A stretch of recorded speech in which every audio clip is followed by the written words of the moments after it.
My hair is blue now. Right, so I'm finally making a Pokemon video. Pokemon is like literally one of my all-time favorite fandoms and things ever.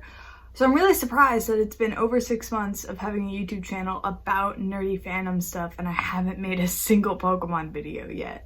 I obviously want to make more Pokemon videos, but I thought that a good first Pokemon video to make would be a top 10 favorite Pokemon, just so that you guys can understand my, opinions, general opinions and experiences with Pokemon. If this is the first video you're seeing on this channel, please subscribe because I guess I will be making more Pokemon videos, and we make other types of Nintendo videos and nerdy videos, so you'll probably find something you like, so you should subscribe.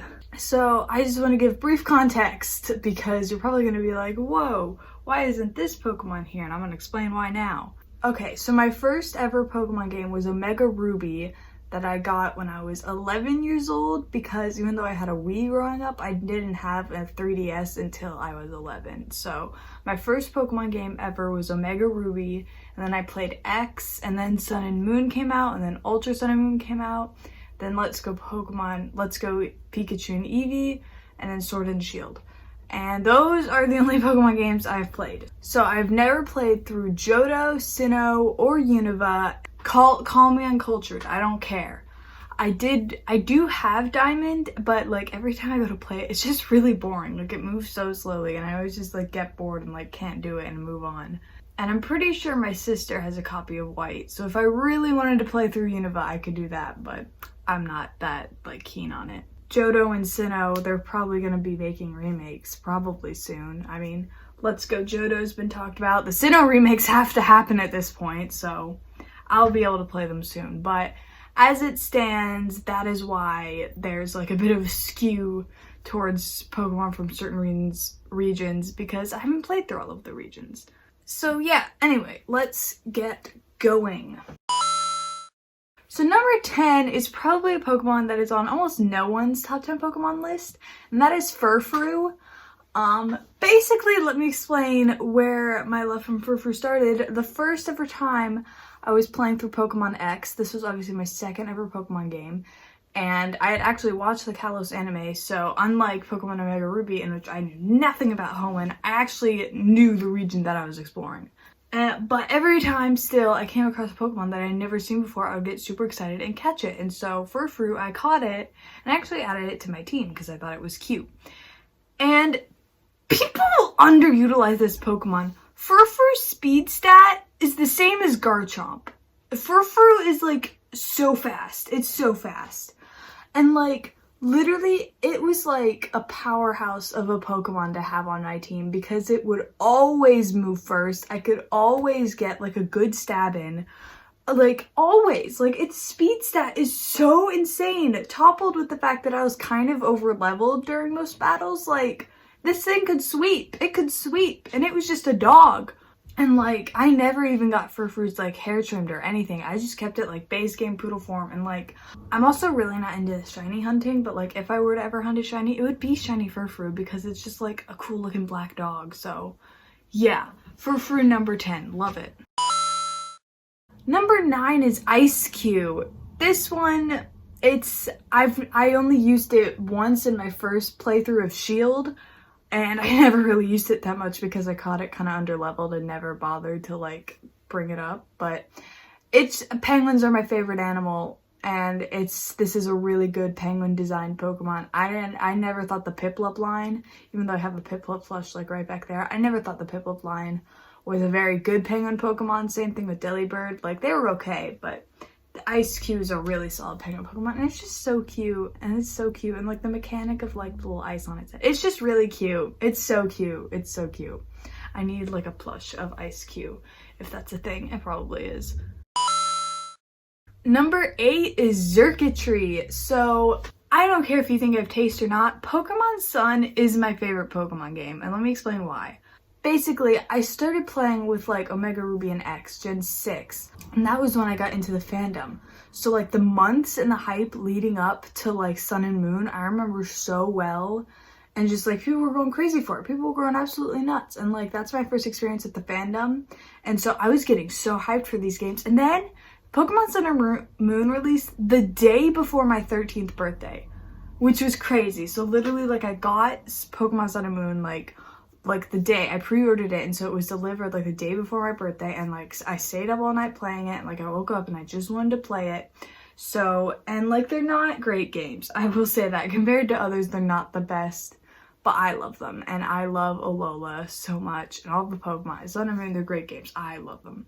So yeah, anyway, that's just Xurkitree. I thought the Ultra Beasts were really cool, and Xurkitree is my favorite one, cause like I caught one, and then basically all I did in like Sun and Moon and Ultra Sun and Moon is I just like rebattled the Elite Four over and over and over and over and over again, because I had done pretty much everything. I had caught all the legendaries and stuff, and so like Xurkitree and Garchomp pretty much just sweeped through the Elite Four like countless times on my Pokemon Sun and my Ultra Moon game. So Xurkitree, it's just a super cool Pokemon, and it's like, it's cool. I like it. I love it. Yeah. Number 7 is Jirachi, and basically, let me explain. So Pokemon, even though I only started playing the games when I was 11, before then I was watching the anime and like collecting the cards, so like I still like loved Pokemon even though I didn't actually own any Pokemon games. And one of the ways that I like watched the anime and stuff was my granddad, Lolo, shout out to Lolo, he would always like buy us Pokemon movies and watch the Pokemon anime with us. And so he I think he bought a DVD, whoa, of some of the Pokemon movies, and one of them was Jirachi, the Magic Wishmaker, and that film slaps. It's so good. I don't care that people say Mewtwo's the best one or Lucario's the best one. Jirachi's the best one. That one was so good, and so I loved Jirachi, and I still love Jirachi, and I've never even had a Jirachi in game. I just love Jirachi. He's so cute, and he can grant you wishes, and his like stomach opens up. That's not cute, but like it does. So I always thought Jirachi was really cute, and I love him. So yeah. Number 6 is Tyrantrum. Tyrantrum, basically, like a few months ago, a year ago, I don't really remember. Last time I played Pokemon X, I used a Tyrantrum, and it's just a really powerful Pokemon, and it looks cool, and I like dinosaurs. Like this Pokemon, it looks so cool. It looks so sick. Like it's just such a well-designed Pokemon, and like it's really good to use. It's really good to sweep with. At least in my experience, I always swept with it and led with it because he was just so powerful. And yeah, I really like dinosaurs. Dinosaurs are one of my favorite animals. Dinosaurs are really cool. So like any Pokemon that's a dinosaur, I'm immediately here for, because dinosaurs are awesome. So yeah, Tyrantrum. It's just a really cool Pokemon. Number 5 is Incineroar. Like I said, Pokemon Sun was like the most hyped I've ever been for a video game ever. And I chose Litten because I have taste. If you chose Rowlet, get off. Click off the video. Except for don't. But like, just know that I'm not okay with that. Anyway, I chose Litten and I used Incineroar. And Incineroar is such a cool Pokemon. I love tigers. I do. They're really cool. And like a big wrestling tiger was cool. And like dark type Pokemon I really like. And Incineroar is just like, it's such a cool Pokemon. I don't play with it in Smash that much. I'm a Rob main, fight me. But I was glad to see it added to Smash because I love Incineroar so much. And my Incineroar, yeah, I always pick Litten pretty much. I picked Popplio once when replaying, but I pretty much always pick Litten Incineroar just because it's the best. It's the best choice. Yeah. Number 4 is Toxtricity. So I did not like Pokemon Sword and Shield at all. Like, they were really boring bad games to me. I didn't really enjoy them. I haven't even finished the Crown Tundra just because I got so bored of it within like the first 10 minutes. I was like, I can't play this. I can't do this to myself. But the Pokemon are really cool. So, and Toxtricity is so cool. I love Toxtricity. When I played through Shield, I used the like yellow version, and when I played through Sword, I used the blue version. I don't know their names. but I do like the blue version better, but like both of them are just so sick, and like a poison electric type is like really cool. I pretty much only use Toxtricity. Like as soon as my Toxel evolved, like no other Pokemon ever saw any battle. It was just Toxtricity. It's just like a really punk Pokemon, which like goes with my whole aesthetic. I don't really like dress up for videos that much. I usually film videos in my pajamas. Today's actually a day in which I'm wearing clothes for a video, not just pajamas. I actually have on like pants and everything. So yeah, I feel like Toxtricity, like if I could have any Pokemon in real life, it would honestly be Toxtricity, like just saying. Number 3 is Mimikyu.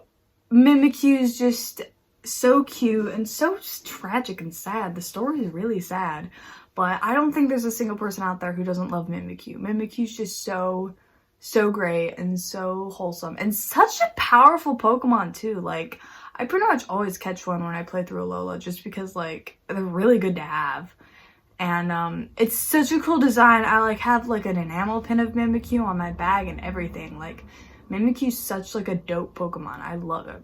And also just like whenever I have my enamel pin of Mimikyu, people always ask me, they're like, why do you have like a creepypasta Pikachu? And I explain it to them and they're like, that's canon? That's in the game? And I'm like, yeah, it is. Also the Ghost Trial, I think is my favorite trial in Alola, honestly. Thinking about it, yeah, the Ghost one's the best one. That's like a legitimately scary thing in Pokemon. It is. Number 2 is Garchomp. I mentioned Garchomp earlier in this video, I'm pretty sure, but basically, I've never really used Garchomp in a playthrough of anything. I just always have one in post-game because it's a really powerful Pokemon and it's really cool and I love it. Basically, in Ultra Moon, it might have been in Sun as well, probably both, but I just got a Gibble. Got a Gibble through like the GSS, the whatever, the trading thing. And I raised it up, and then I had a super powerful Pokemon just to use for everything. To use for the battle tree, to use to rebattle Elite Four, like literally anything. It was Garchomp. Garchomp also came in help because it was just like a post-game Pokemon. I put False Swipe on it just to make catching things a lot easier, which really did work. So that's what I would recommend because like I wasn't using it competitively or anything. I was literally just using it to like mess around in the post-game. And Garchomp's just such a cool Pokemon. It's purple. Purple's like one of my favorite colors, so like that really helps it. And sharks are really cool, and Garchomp is a land shark, so that also is like really cool. Garchomp, I just don't know how to explain it. I love Garchomp. Like, I don't think there's a single person out there who, again, doesn't love Garchomp. Like, it's such a cool Pokemon. And number 1, this one, you might not have been expecting, but like, once I say it, you're gonna be like, oh, yeah, that makes sense. It is Swampert. That is because, like I said, my first ever Pokemon game was Pokemon Omega Ruby, and therefore the first ever Pokemon that I ever had was Mudkip, which then evolved into Swampert. And yeah, basically, when I played Omega Ruby, I knew absolutely nothing about the Hoenn region. I just knew that there was a Minecraft YouTuber who looks like Mudkip, so I picked Mudkip, and Mudkip was the cutest of all 3. And honestly, I used it for everything. Like a water ground type, that is such a solid typing, especially in Hoenn. Like, it's so good. So I really enjoyed using Mudkip and Swampert, and like Swampert is really cool. It's just such a solid Pokemon. Like if you're playing through Hoenn, like honestly, all 3 of the Hoenn starters, I have used all 3 of the Hoenn starters in different playthroughs. They're all 3 like so good. But like Mudkip is just my personal favorite, and so like the whole line, this counts for like the whole line, like not just Swampert. Like this is, well, not Marsh Swamp, well maybe Marsh Swamp, but yeah. I remember in my first playthrough of Omega Ruby, I never lost a single battle until the Elite Four. Every trainer battle, every gym battle, I won on my first try. Like, that's my flex. Like, and I said that to my friend. I was like, I haven't lost a single battle and I'm not even at the Elite Four. And I'm like on Victory Road. And he was like, what? That's what? Wow. So I guess, I don't know, maybe it was because I was over leveled. It was probably because I was over leveled. But it's, yeah. Because, like, it was my first ever Pokemon game, so, like, pretty much every trainer battle, optional or not, I was doing it. I was just running around in the grass for fun, so I got pretty over-leveled, and that was probably how I never lost a single battle. But also because, like, I always sent out Swampert first. Like, that was just who was always at the front of my party, so, yeah. I just wish I could go back and recreate my first ever Pokemon game experience, because when you know nothing about the region that you're going into or like anything that's about to happen, it's honestly so magical and amazing. Like for Sword and Shield, I tried to stay away from spoilers and as much as I could, but like obviously I couldn't because I'm on the internet and I'm in a lot of Pokemon like fandoms and stuff, so it was really hard. Maybe for like the next mainline Pokemon game I won't look at anything, but like it's still gonna be unavoidable, because like just even like the first time I played through Omega Ruby, like in a battle, like experiencing a Pokemon battle, that was so wild, and now I'm never gonna get that again. But anyway, yeah, this just turned into me wishing that I could go back to knowing nothing about Pokemon again, but oh well. Like, I say that as if I'm actually going to be interested if they make another main series game, because honestly, like, Sword and Shield were so awful. Like, they were so bad. I say Sword and Shield are so awful as if I don't literally have a Piers poster from Redbubble that I'm about to put up on my wall, so anyway. Oh, the honorable mentions. I almost forgot the honorable mentions. Honorable mentions who almost made this list but didn't: Kangaskhan, Solgaleo, Rayquaza, Sylveon, Latios, Nidoqueen, Charizard, Mudsdale, and Mightyena. All of them are great too. And yeah, I think that's it. I think we're done. I think I'm done. This raw footage is 20 minutes. Oh my god.